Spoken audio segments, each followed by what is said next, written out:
Ladies and gentleman, কচি পাঁঠার ঠ্যাং দিয়ে বিভিন্ন রকমের সবজি দিয়ে বানাতে চলেছি সুস্বাদু ভেজ স্টিম মোমো। সবজিগুলো ধুয়ে নেব, গরম কড়াইয়ে দিয়ে দেবো তেল। পাঁঠার ঠ্যাংগুলো হালকা হালকা করে ভাজা ভাজা করে নেব। কুয়াশটাকে ভালো করে পলা পলা করে নেব, ভালো করে নাড়াচাড়া দিয়ে ভাজা ভাজা করে নেব। পেঁপে, গাজর, ভাজা ঠ্যাংগুলো নামিয়ে নেব। বাঁধাকপি, পেঁয়াজগুলোকে কুচি কুচি করে নেব। ময়দা, লবণ,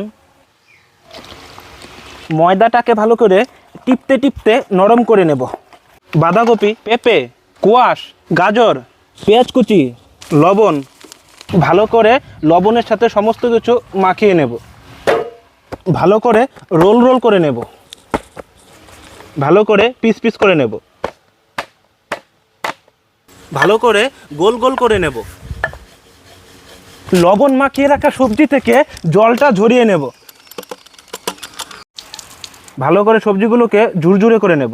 কালো লঙ্কা গুঁড়া, গরম মশলা, মিট মশলা, কুচনো ধনিয়া পাতা, লঙ্কা কুচি, ভালো করে সমস্ত কিছু মাখিয়ে নেব। আগুনের ওপরে তাওয়াটাকে বসিয়ে দেব। কেটে নেওয়া টমেটোগুলো ভালো করে পোড়া পোড়া করে নেব। শুকনো লঙ্কা, রসুন, পোড়া পোড়া টমেটোগুলো ভালো করে উল্টে নেব। পোড়াগুলো পেস্ট করে নেব। ধনিয়া পাতা, ভালো করে সবজিগুলো দিয়ে মোমোটাকে পেঁচিয়ে নেব। মোমোগুলোকে খুব সুন্দর করে তৈরি করে নেব। গরম তেলের উপরে দিয়ে দেব বাঁধাকপি কুচি, পেঁয়াজ, মোমোর জন্য হান্ডিটা বসিয়ে দেব। বাটার, মিনারেল ওয়াটার, পাঁঠার ঠ্যাং, মিক্সড ভেজিটেবল জুস, হালকা ভেজে রাখা পেঁয়াজ, বাঁধাকপি, স্বাদ মতো লবণ, ভালো করে সাদা তেল মাখিয়ে নেব। মোমোগুলোকে এখন বসিয়ে দেব। তৃতীয় ধাপ,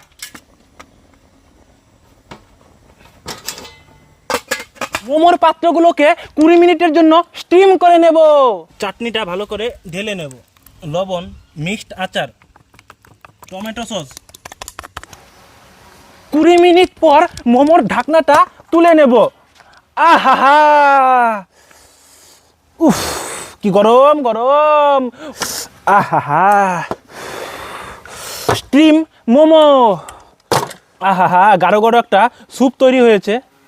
সুস্বাদু ভেজ মোমো।